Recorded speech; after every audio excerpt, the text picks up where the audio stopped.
Hari Minggu, umat yang dikasihi Tuhan, tiba saatnya bagi kita untuk kembali berhimpun dan beribadah menghadap Tuhan. Dengan hati yang bergirang, mengingat penyertaan Tuhan dalam kehidupan kita. Marilah kita puji dan agungkan nama-Nya yang maha mulia.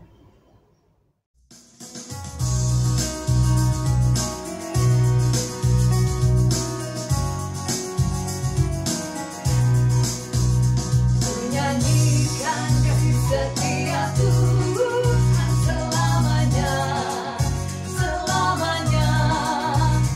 Ku nyanyikan kasih setia Tuhan selamanya, ku nyanyikan selamanya. Ku tuturkan tajammu, kasih setiamu Tuhan. Ku tuturkan tajammu, kasih setiamu turun-temurun. Ku nyanyikan kasih setia Tuhan selamanya, selamanya. Ku nyanyikan kasih setia Tuhan selamanya, ku nyanyikan selamanya.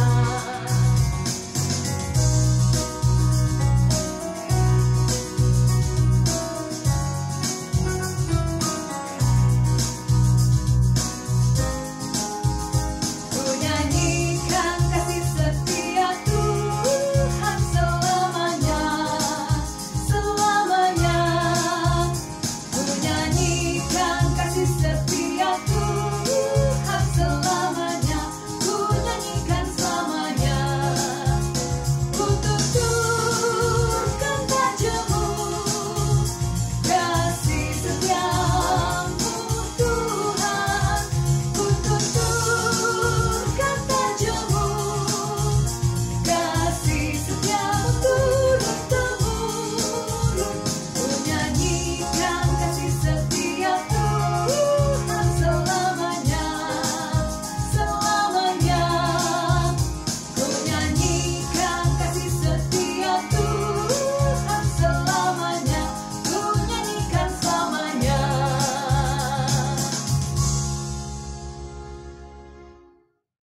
Pertolongan kita adalah di dalam nama Tuhan yang menciptakan langit dan bumi. Kasih karunia dan damai sejahtera dari Allah Bapa kita dan dari Tuhan kita Yesus Kristus serta dari Roh Kudus menyertai saudara sekalian. dan beserta saudara juga.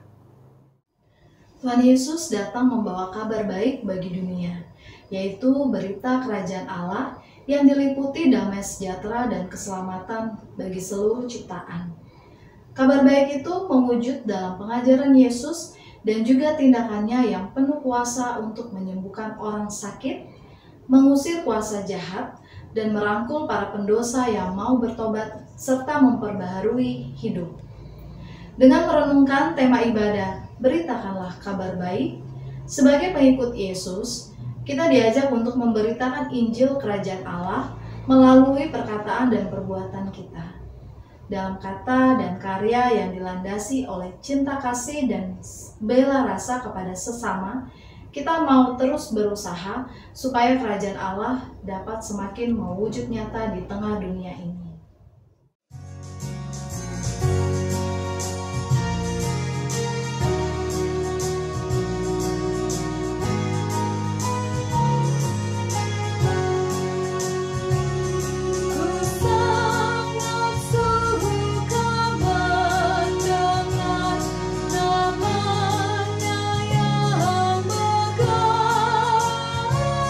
Bagaikan musik yang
Mari kita satu dalam doa.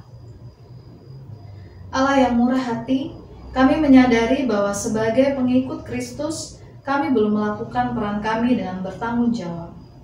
Kristus mengutus kami untuk memberitakan kabar baik kepada sesama kami, tetapi yang kami lakukan justru hal yang sebaliknya. Ketika kami diminta untuk memberitakan cinta kasih dan damai Kristus, kami malah menebarkan kebencian dan perselisihan. Ketika kami didorong untuk memberitakan pengharapan di tengah pergumulan, kami malah ikut terlarut dalam keputusasaan dan juga keluhan. Ampunilah kami ya Allah.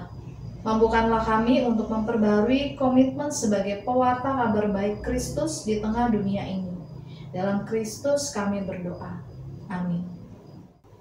Bagi kita yang telah mengaku dosa di hadapan Tuhan dan mendapatkan pengampunan darinya, dengarkanlah berita anugerah menurut 2 Yohanes pasal 1 ayat 9. Setiap orang yang tidak tinggal di dalam ajaran Kristus, tetapi yang melangkah keluar dari situ, tidak memiliki Allah.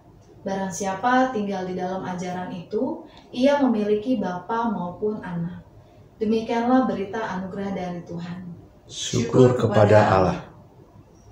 Sebelum membaca dan merenungkan firman Tuhan, mari kita berdoa. Allah yang Maha Kasih, pada saat ini di dalam ibadah hari Minggu ini kami akan bersama-sama merenungkan sabda-Mu. Kami percaya bahwa Roh Kudus akan menemani kami, membuat kami memahami kehendak Tuhan, supaya kami hayati dan kami lakukan di dalam kehidupan kami sehari-hari. Tuhan menolong hamba-Mu yang menyampaikan, biarlah di dalam keterbatasan dan kelemahannya, Tuhan menolong dia, sehingga apa yang dikatakan adalah hal yang seturut dengan kehendak Tuhan saja. Di dalam nama Tuhan Yesus, kami menyerahkan seluruh rangkaian pemberitaan firman Tuhan. Amin. Bacaan pertama diambil dari Kitab Yesaya pasal 40 ayat 21 sampai dengan 31. Tidakkah kamu tahu, tidakkah kamu dengar, tidakkah diberitahukan kepadamu dari mulanya? Tidakkah kamu mengerti dari sejak dasar bumi diletakkan? Dia yang bertahta di atas bulatan bumi, yang penduduknya seperti belalang. Dia yang membentangkan langit seperti kain dan memasangnya seperti kemah kediaman. Dia yang membuat pembesar-pembesar menjadi tidak ada dan yang menjadikan hakim-hakim dunia sia-sia saja. Baru saja mereka ditanam, baru saja mereka ditaburkan, baru saja cangkok mereka berakar di dalam tanah. Sudah juga ia meniup kepada mereka, sehingga mereka kering dan diterbangkan oleh badai seperti jerami. Dengan siapa hendak kamu samakan aku? Seakan-akan aku seperti dia, firman yang Maha Kudus. Arahkanlah matamu ke langit dan lihatlah, siapa yang menciptakan semua bintang itu dan menyuruh segenap tentara mereka keluar, sambil memanggil nama mereka sekaliannya. Satu pun tiada yang tak hadir, oleh sebab ia Maha Kuasa dan Maha Kuat. Mengapakah engkau berkata demikian, hai Yakub, dan berkata begini, hai Israel? Hidupku tersembunyi dari Tuhan, dan hakku tidak diperhatikan Allahku. Tidakkah kau tahu dan tidakkah kau dengar? Tuhan ialah Allah kekal, yang menciptakan bumi dari ujung ke ujung. Ia tidak menjadi lelah dan tidak menjadi lesu, tidak terduga pengertiannya. Dia memberi kekuatan kepada yang lelah dan menambah semangat kepada yang tiada berdaya. Orang-orang muda menjadi lelah dan lesu, dan teruna-teruna jatuh tersandung. Tetapi orang-orang yang menanti-nantikan Tuhan mendapat kekuatan baru. Mereka seumpama Raja Wali yang naik terbang dengan kekuatan sayapnya. Mereka berlari dan tidak menjadi lesu. Mereka berjalan dan tidak menjadi lelah. Demikianlah sabda Tuhan. Syukur kepada Allah.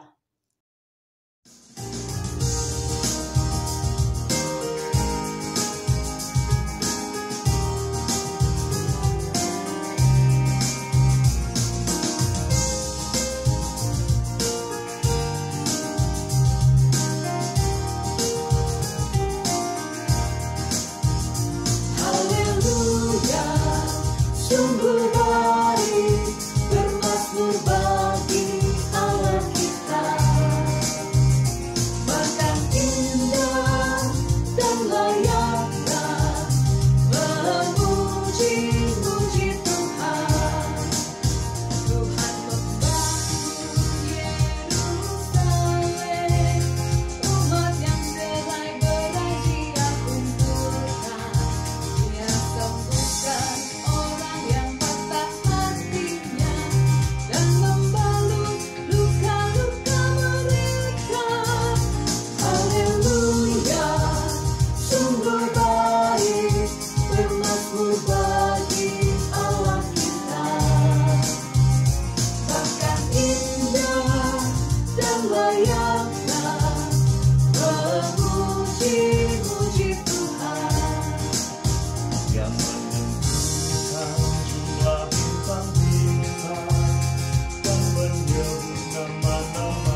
kedua terambil dari 1 Korintus pasal 9 ayat 16 sampai 23.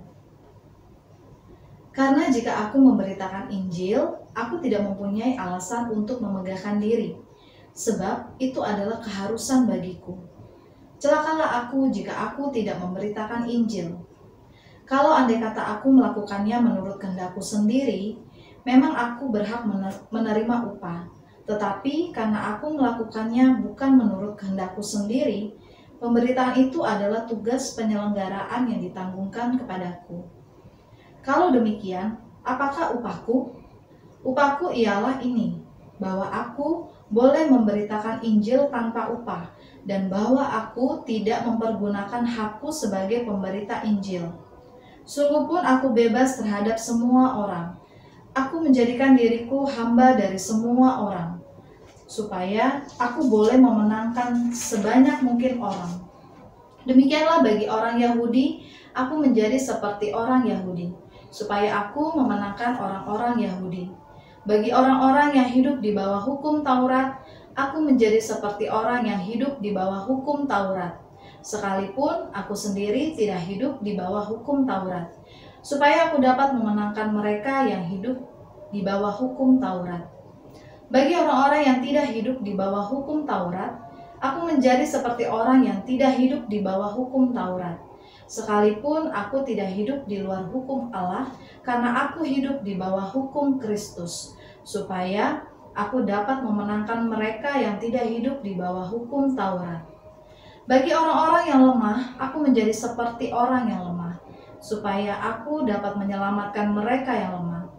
Bagi semua orang, aku telah menjadi segala-galanya, supaya aku sedapat mungkin memenangkan beberapa orang dari antara mereka. Segala sesuatu ini aku lakukan karena Injil, supaya aku mendapat bagian dalamnya. Demikianlah sabda Tuhan. Syukur kepada Allah.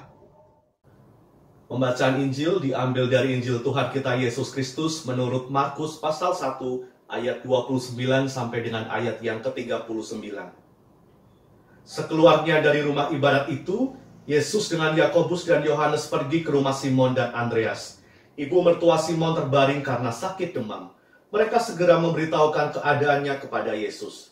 Ia pergi ke tempat perempuan itu dan sambil memegang tangannya, ia membangunkan dia, lalu lenyaplah demamnya. Kemudian perempuan itu melayani mereka. Menjelang malam, sesudah matahari terbenam, dibawalah kepada Yesus semua orang yang menderita sakit dan yang kerasukan setan. Maka berkerumunlah seluruh penduduk kota itu di depan pintu. Ia menyembuhkan banyak orang yang menderita bermacam-macam penyakit dan mengusir banyak setan. Ia tidak memperbolehkan setan-setan itu berbicara, sebab mereka mengenal dia. Pagi-pagi benar, waktu hari masih gelap, ia bangun dan pergi keluar. Ia pergi ke tempat yang sunyi dan berdoa di sana. Tetapi Simon dan kawan-kawannya menyusul dia. Waktu menemukan dia, mereka berkata, "Semua orang mencari engkau." Jawabnya, "Marilah kita pergi ke tempat lain, ke kota-kota yang berdekatan, supaya di sana juga aku memberitakan Injil, karena untuk itu aku telah datang." Lalu pergilah ia ke seluruh Galilea dan memberitakan Injil dalam rumah-rumah ibadat mereka dan mengusir setan-setan. Demikianlah Injil Yesus Kristus, yang berbahagia adalah mereka yang mendengarkan firman Allah dan yang memeliharanya. Haleluya. Haleluya, haleluya, haleluya.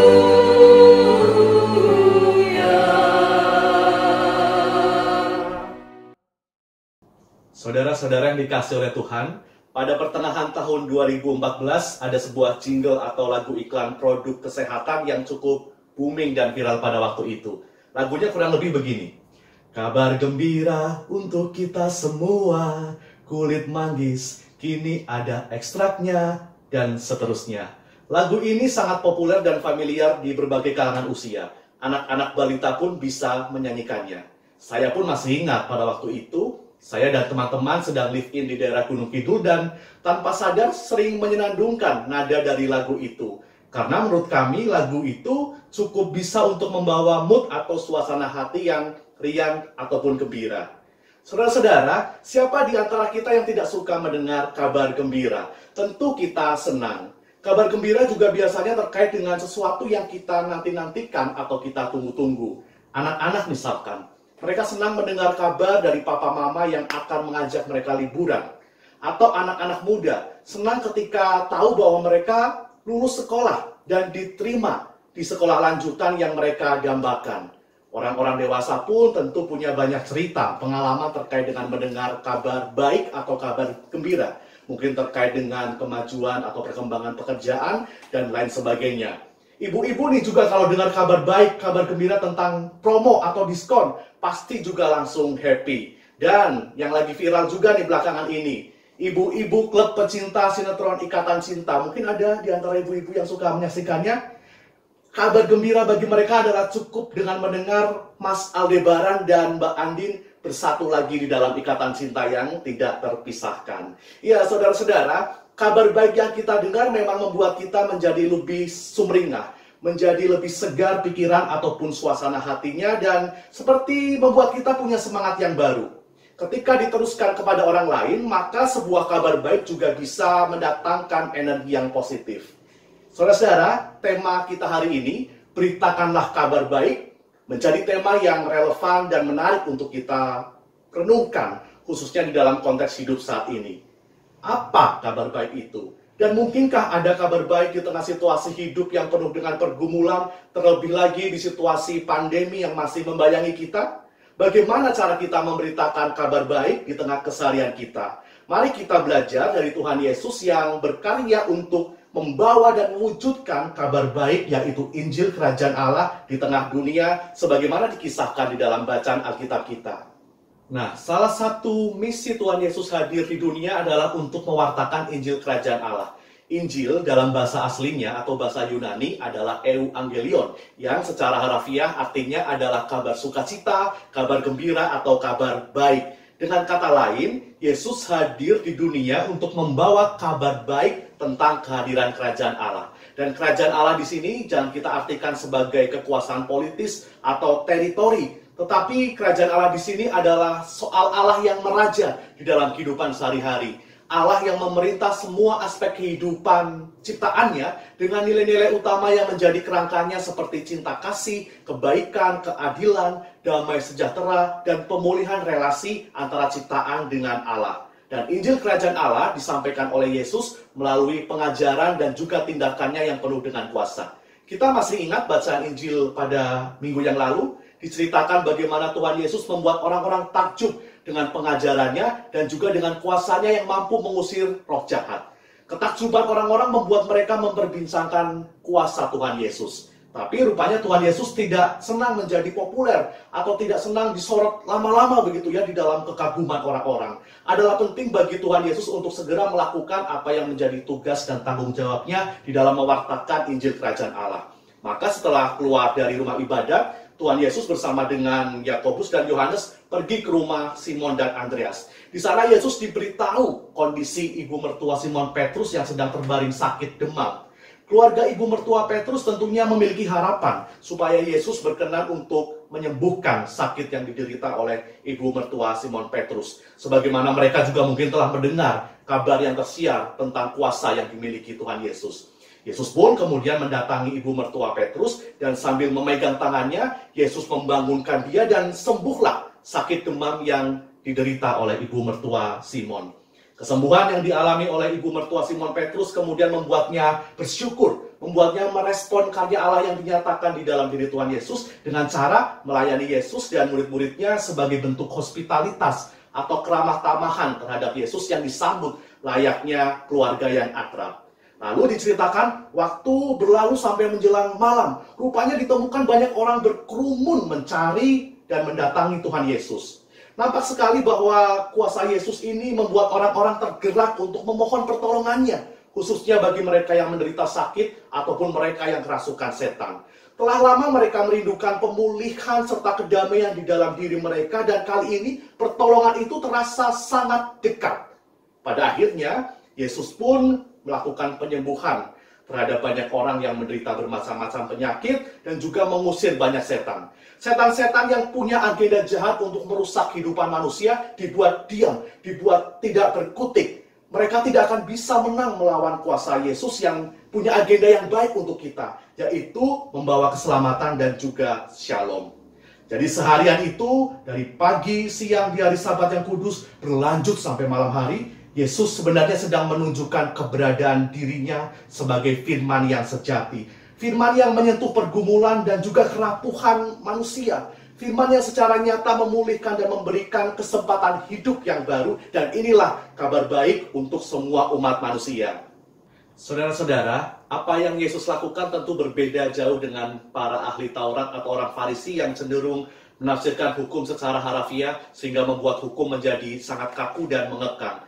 Penafsiran dan pemberlakuan cara beragama yang mereka lakukan dalam kehidupan sehari-hari seringkali justru tidak berdampak bagi sesama. Mereka suka menghakimi dan mendiskriminasi orang-orang yang dianggap tidak satu level dengan mereka. Kali ini, melalui tindakan pemulihan yang Yesus lakukan pada hari Sabat, ia sebenarnya sedang menempatkan hukum Taurat pada esensinya, yaitu sebagai hukum atau firman yang membawa pada kehidupan, yang mengantar manusia untuk beribadah dalam karya hidup sehari-hari, bukan terbatas pada ritual di dalam rumah ibadat semata. Nah, diceritakan kemudian akhirnya malam hari pun berlalu sampai tiba pagi-pagi benar. Hari masih gelap, Yesus pergi dan berdoa di sebuah tempat yang sunyi. Menarik untuk memperhatikan apa yang Yesus lakukan. Ternyata di tengah kesibukan aktivitas pelayanannya yang padat, Yesus menyediakan waktu untuk berkomunikasi dengan Bapa. Relasi dengan Bapa ini merupakan sumber kekuatan bagi Yesus di dalam melakukan karyanya. Dan ini menjadi bagian yang perlu kita teladani bersama ketika kita diundang untuk ikut mewartakan kabar baik Kristus. Jika Yesus pun memelihara persekutuan dengan Bapa di dalam doa, kita pun harus melakukan kebiasaan yang sama. Dan benar ternyata saudara-saudara, ketika sedang menyepi dan berdoa, murid-muridnya nyusul begitu ya, mengabari bahwa sedang ada banyak orang yang mencari Yesus. Orang-orang ini mungkin berharap mendapatkan kesembuhan dari Yesus. Namun, rupanya Yesus mengajak murid-muridnya untuk pergi ke tempat lain, ke kota-kota yang berdekatan, supaya di sana Yesus juga bisa memberitakan Injil sebagaimana tujuan kedatangannya di dunia. Dikuatkan oleh doanya kepada Bapa, Yesus pun kemudian melanjutkan perjalanannya bersama murid-murid untuk mengabarkan Injil ke tempat yang lain, ke daerah yang lebih luas. Kabar baik yang semula terdengar merdu dan menakjubkan di dalam rumah ibadah di Kapernaum, yang kemudian meluas kepada penduduk kota, kini semakin tersebar ke seluruh Galilea. Nah, saudara-saudara, melalui pengajaran, melalui penyembuhan terhadap orang-orang yang sakit, dan melalui pengusiran roh jahat, Tuhan Yesus menyatakan tanda-tanda kehadiran kerajaan Allah. Jika sebelumnya dunia berada di dalam kegelapan, ketidakadilan, keputusasaan, dan keterikatan pada kuasa jahat, maka kini melalui kehadiran Yesus, kabar baik tentang keselamatan, keadilan, pengharapan, dan kebebasan dari belenggu dosa, belenggu si jahat, mulai berkembang dan semerbak di tengah kehidupan manusia. Sebagai pengikut Yesus, kita semua juga dipanggil untuk memberitakan kabar baik atau Injil Kerajaan Allah sebagai respon kita atas anugerah keselamatan yang sudah terlebih dahulu dinyatakan kepada kita. Di dalam bacaan kedua tadi, kita juga mendapati bagaimana Rasul Paulus menghayati panggilannya untuk memberitakan Injil bahkan sampai ke bangsa asing atau daerah non-Yahudi. Paulus mengerjakan panggilan tersebut dengan sungguh-sungguh, meskipun kadang-kadang ia harus berhadapan dengan kesulitan dan juga tantangan. Paulus punya kerinduan supaya kabar baik yang dulu ia terima, yaitu anugerah keselamatan yang sekarang ia miliki setelah ia bertobat, juga dapat dirasakan oleh sesamanya. Hasilnya sungguh tidak sia-sia. Banyak orang yang akhirnya mau menerima kabar baik yang Paulus sampaikan dan mau percaya kepada Kristus sebagai Tuhan dan Juru Selamat dunia. Saudara-saudara, maukah kita pada saat ini menerima panggilan Allah untuk memberitakan kabar baik? Dan bagaimana cara kita di dalam memberitakan kabar baik Kristus? Yang pertama, mari kita beritakan kabar baik Kristus secara relevan, kontekstual, dan juga kreatif. Injil adalah kabar baik, dan oleh sebab itu harus diberitakan dengan maksud dan cara yang baik pula. Kabar baik Kristus tidak boleh diberitakan dengan memaksa, tetapi harus dilakukan secara relevan. Berarti tepat sesuai kebutuhan, seperti Yesus yang melakukan tindakan pemulihan dan penyembuhan sesuai dengan apa yang dibutuhkan oleh orang-orang. Kita memberitakan kabar baik secara kontekstual, berarti mempertimbangkan situasi atau latar belakang yang ada. Misalkan zaman ini kita hidup di tengah konteks masyarakat majemuk dan juga di era digital, di era kemajuan teknologi komunikasi. Atau secara khusus situasi pandemi yang menjadi konteks hidup bersama pada saat ini. Dan juga kita memberitakan Injil secara kreatif, artinya bersedia untuk melakukan atau mencari cara yang menarik di dalam menyebarkan kabar baik. Ada satu contoh suster Katolik bernama Suster Christina. Pada tahun 2014 dia mengikuti audisi ajang pencarian bakat menyanyi, yaitu The Voice of Italy, dan penampilannya cukup memukau. Dan bagi Suster Christina, apa yang ia lakukan adalah salah satu cara untuk menyebarkan Injil atau kabar baik Kristus, begitu ya. Jadi ada banyak cara yang bisa kita lakukan. Kita pun bisa menggunakan media sosial kita untuk berbagi pesan kebaikan dan terutama pesan pengharapan yang menguatkan sesama kita. Boleh juga kita berbagi pengalaman hidup kita bersama dengan Tuhan supaya orang lain yang membacanya juga turut merasakan bagaimana Tuhan bekerja dengan caranya yang unik. Kemudian yang kedua, kita beritakan kabar baik melalui integritas hidup kita. Jadi pemberitaan kabar baik melalui kata-kata memang baik begitu ya, tetapi alangkah lebih baik juga jika diikuti dengan menunjukkan perbuatan meneladani Kristus secara konsisten. Itulah integritas. Ketika ada keselarasan antara pikiran, antara perkataan dan juga tindakan nyata. Ini menjadi pemberitaan yang ampuh hidup kita, apa yang kita perbuat dalam keseharian kita. Sehingga ketika kita mampu menunjukkannya, maka orang lain juga dapat melihat wajah Kristus yang kita nampakkan di dalam perilaku kita sehari-hari. Bukan kalung salib atau stiker I love you Jesus yang menjadikan seseorang itu Kristen, melainkan kesediaannya untuk melakukan setiap pengajaran Kristus. Di tengah dunia yang diliputi kebencian dan egoisme, mari nyatakan kasih, keramah tamahan dan senyuman kepada sesama. Di tengah maraknya bentuk pembiaran dan juga ketidakpedulian, mari kita ulurkan tangan kepada mereka yang membutuhkan pertolongan. Jika ada sesama kita yang tengah khawatir atau mulai berputus asa karena pergumulan hidup yang mereka alami, mari kita dukung mereka. Ajak bicara, kita doakan dan berikan pengharapan yang baru. Dan di tengah kehidupan bersama yang majemuk, mari kita kembangkan toleransi dan saling menghormati antar sesama yang berbeda latar belakang. Dunia sudah terlalu lelah dengan pemisahan dan pertikaian. Sekarang saatnya bagi kita untuk membawa kabar baik Kristus melalui kasih dan bela rasa yang kita tampakkan dalam kehidupan kita sehari-hari. Akhirnya saudara-saudara yang dikasihi Tuhan, firman Tuhan hari ini menguatkan kita, mendorong kita untuk mau meneladani Yesus Kristus yang tekun memberitakan kabar baik, memberitakan tanda-tanda kehadiran kerajaan Allah. Kita pun dipanggil untuk memiliki ketekunan yang sama di dalam menjadi pewarta kabar baik Kristus. Percayalah, ketika kita punya motivasi untuk menjadi pewarta kabar baik Kristus, maka Allah juga akan memampukan dan menguatkan kita.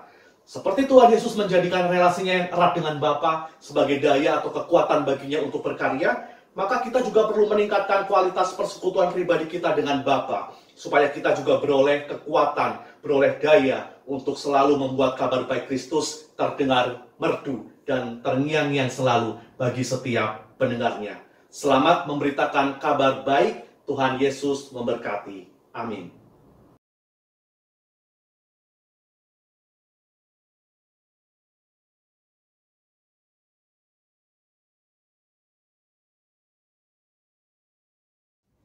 Formulir Perjamuan Kudus. Saudara-saudara yang dikasihi Kristus, beberapa waktu lagi kita akan diundang untuk mengikuti perayaan Perjamuan Kudus. Yang diperkenankan ikut mengambil bagian dalam Perjamuan Kudus adalah anggota sidi dan anggota sidi gereja lain sebagai tamu yang tidak berada di bawah pengembalaan khusus. Pada hari Minggu, tanggal 14 Februari 2021, kita akan merayakan Perjamuan Kudus. Untuk menyambut dan ikut serta dalam perayaan ini, marilah kita mempersiapkan diri secara bersama-sama. Pada perjamuan malam terakhir, Kristus menghendaki kita merayakan Perjamuan Kudus untuk mengenangnya.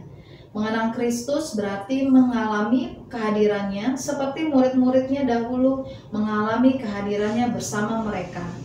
Mengenang Kristus juga berarti menyadari secara pribadi seluruh kehidupan Kristus yang diberikannya bagi keselamatan dunia. Sejak dia lahir, melayani, menderita sengsara, mati dan dimuliakan di surga. Marilah kita merenungkannya.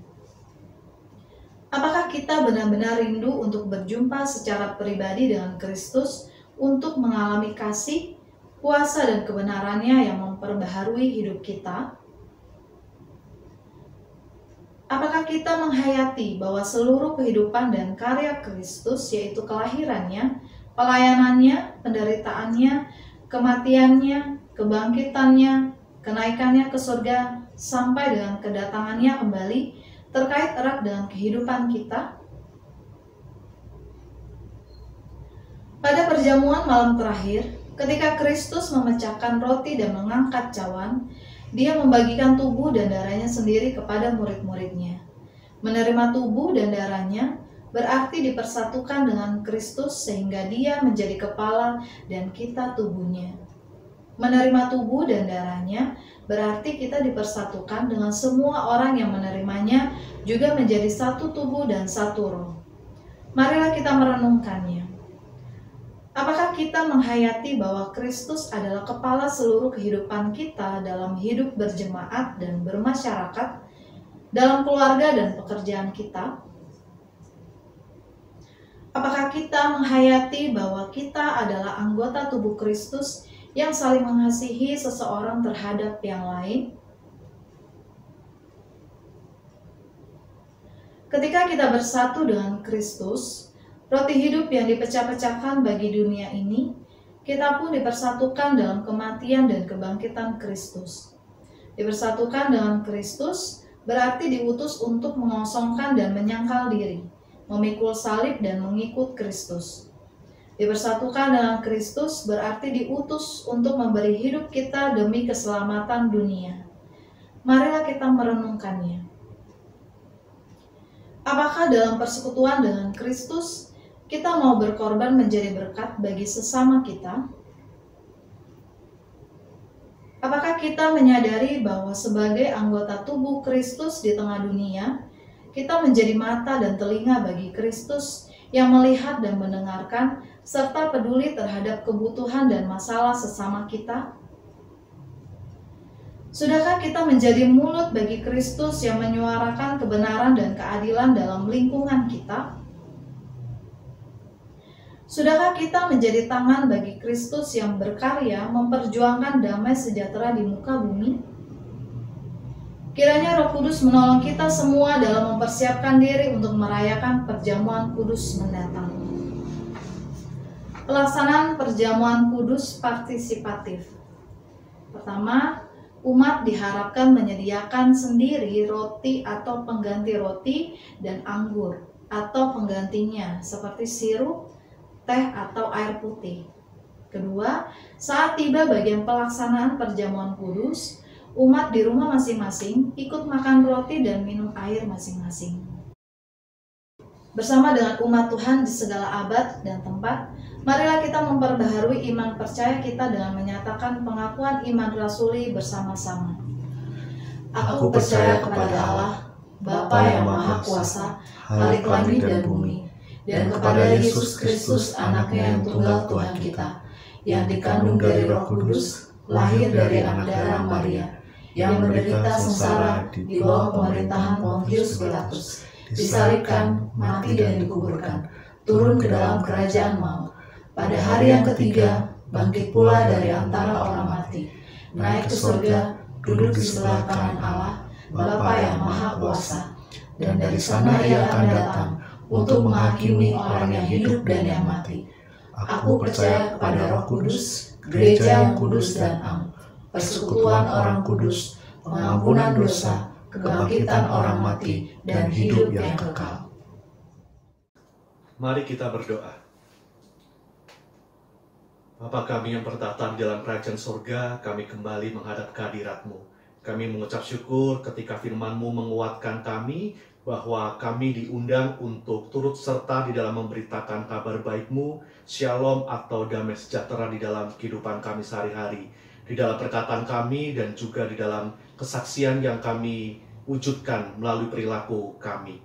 Tuhan, saat ini kami memohon kiranya juga Engkau senantiasa menguatkan dan memampukan kami untuk menjadi pewarta kabar baik-Mu, khususnya di tengah situasi pergumulan yang kami alami saat ini. Kami masih harus hidup berdampingan dengan pandemi. Biarlah kami dapat hidup dengan membangun pengharapan bahwa cinta kasih dan damai sejahtera Tuhan itu nyata. Kiranya Engkau berkenan untuk menyembuhkan orang-orang yang terjangkit virus COVID, juga untuk para tenaga medis juga kiranya Engkau berikan kekuatan. Pemerintah yang juga bersama dengan kami berupaya untuk menanggulangi penyebaran virus COVID yang sampai saat ini masih berlangsung. Kiranya Tuhan juga memberikan kami hikmat dan kebijaksanaan selalu. Untuk orang-orang yang terdampak secara ekonomi dan secara sosial, biarlah Engkau juga meneguhkan mereka. Untuk Gereja Tuhan GKI Jati Bening Indah ya Tuhan, di dalam tugas dan panggilannya bersekutu, melayani dan bersaksi, biarlah Engkau juga meneguhkan kami. Meskipun kami belum bisa beribadah secara onsite, tetapi biarlah setiap jemaat memiliki kerinduan yang sama untuk bersama-sama menyatukan hati, bersatu padu di dalam menghimpun persekutuan. Biarlah apa yang menjadi pergumulan dunia dan juga pergumulan kami masing-masing umat menjadi bagian yang kami tanggung bersama sebagai satu keluarga besar GKI Jati Bening Indah. Untuk saudara-saudara kami yang sakit, sedang dalam masa pemulihan, kiranya Engkau sertai melalui perawatan medis maupun obat-obatan yang mereka konsumsi. Keluarga yang mendukung di dalam doa dan cinta kasih, kiranya menguatkan tubuh mereka. Juga untuk pergumulan anggota jemaat yang terkait dengan persoalan ekonomi maupun relasi di dalam keluarga dan kerinduan-kerinduan tertentu yang kami miliki, kami juga mau percaya bahwa Tuhan berkenan untuk mendampingi kami berjuang mengatasi setiap pergumulan yang ada. Untuk bangsa dan negara kami yang kami cintai, biarlah kiranya Engkau senantiasa memberikan kedamaian. Toleransi biarlah menjadi sesuatu yang kami perjuangkan terus-menerus di tengah konteks masyarakat yang majemuk. Juga untuk korban bencana alam yang terjadi di beberapa tempat di Indonesia, kiranya Tuhan juga membantu untuk menguatkan mereka. Biarlah kami dapat mendoakan mereka dan dapat menjadi saluran berkat yang nyata untuk sesama yang membutuhkan. Inilah doa-doa kami ya Tuhan yang kami alaskan di dalam satu nama Tuhan Yesus yang mengajarkan kami doa Bapa kami. Bapa kami yang di surga, dikuduskanlah namamu, datanglah kerajaan-Mu, jadilah kehendak-Mu di bumi seperti di surga. Berikanlah kami pada hari ini makanan kami yang secukupnya, dan ampunilah kami akan kesalahan kami, seperti kami juga mengampuni orang yang bersalah kepada kami. Dan janganlah membawa kami dalam pencobaan, tapi lepaskanlah kami dari yang jahat. Karena Engkau-lah yang mempunyai kerajaan dan kuasa dan kemuliaan sampai selama-lamanya. Amin. Tuhan Yesus telah berkarya membawa kabar baik yang membawa keselamatan bagi kita. Patutlah bagi kita untuk menyatakan syukur kita atas karya Kristus melalui persembahan yang akan kita berikan kepadanya. Firman Tuhan yang mendasari persembahan kita terambil dari Mazmur pasal 9 ayat 2. Aku mau bersyukur kepada Tuhan dengan segenap hatiku. Aku mau menceritakan segala perbuatan-Mu yang ajaib.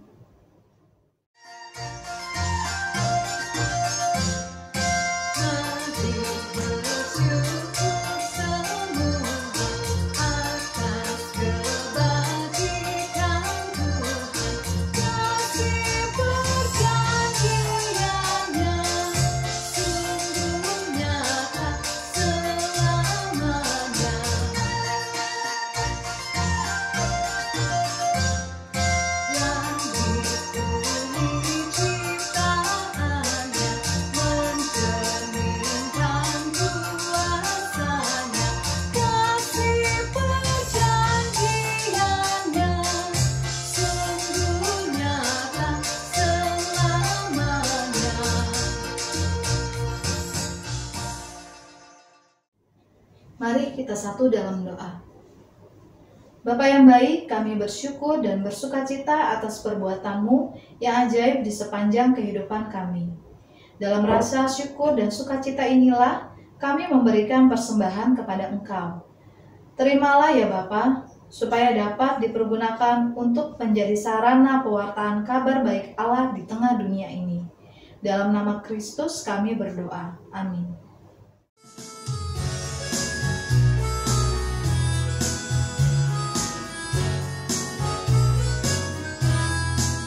Jika padaku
Umat yang dikasihi Tuhan, ibadah minggu telah selesai, tetapi marilah kerjakan ibadah kita di dalam kehidupan sehari-hari dengan tekun memberitakan kabar baik melalui perkataan dan juga perbuatan kita. Mari kita bersama-sama menerima berkat dari Tuhan. Tuhan memberkati kita dan melindungi kita. Tuhan menyinari kita dengan wajah-Nya dan memberi kita kasih karunia. Tuhan menghadapkan wajah-Nya kepada kita dan memberi kita damai sejahtera.